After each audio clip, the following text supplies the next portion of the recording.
I was an IV heroin addict for almost 6 years.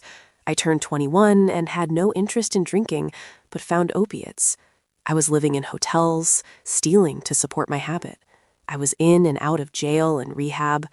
I truly didn't care about myself or anything. Those days were truly the darkest of the dark. I saw horrific things and watched so many people die right in front of me. I was trying to self-medicate past traumas I had endured. My mom has always been a devout Christian and my rock. I considered myself to be agnostic as a teen and for many years. She still was always there, telling me that Jesus loved me. She bailed me out of jail, visited, wrote, sent books, and spent many nights worrying herself sick over me. There was one particular time that I went to jail in a different county. I was withdrawing worse than I ever had.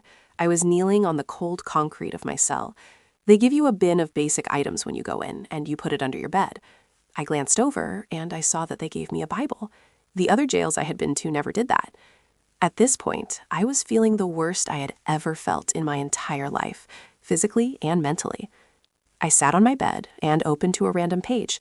I immediately saw Psalm 40, verses 1 through 3. I waited patiently for the Lord. He turned to me and heard my cry. He lifted me out of the slimy pit, out of the mud and mire. He set my feet on a rock and gave me a firm place to stand. He put a new song in my mouth, a hymn of praise to our God. Many will see and fear and put their trust in the Lord. I just started to cry hysterically. My entire body got chills, and I felt this presence. It was like this understanding washed over me, and in that moment, I felt that God was telling me that everything was going to be okay. I didn't feel alone at all after that. I wish I could say that I stopped using it completely after that, but it's not the truth. What did change is that I started to pray and read my Bible.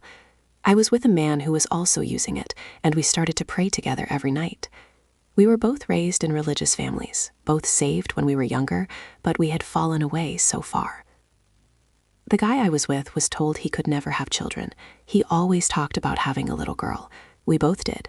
We were engaged, but still living in sin and not giving ourselves completely over to God yet. We actually stopped stealing, and we were in treatment for our addiction. I got a call and was told I had to turn myself into jail for something that had happened a year before. They finally were able to ID me for a charge. I did, and I was told by my lawyer that I needed to accept a plea deal of 1 year in jail. My mom was also there that day. I had no idea, but she had written a letter to the judge. He came out and said he had read my mom's letter.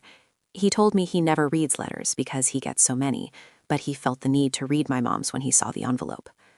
I took an open plea, meaning the judge could sentence me to anything he wanted. Everyone told me it was a terrible idea. I was able to say a few words, and the judge gave me time served. I was free to go. He said he had faith in me. My lawyer was shocked and angry. I guess he felt undermined. As I was walking away, a guard asked me what the heck had just happened. I just said that God is good. I found out I was pregnant once I got home and never used it again. I am 8 years old today. I have an amazing, supportive husband.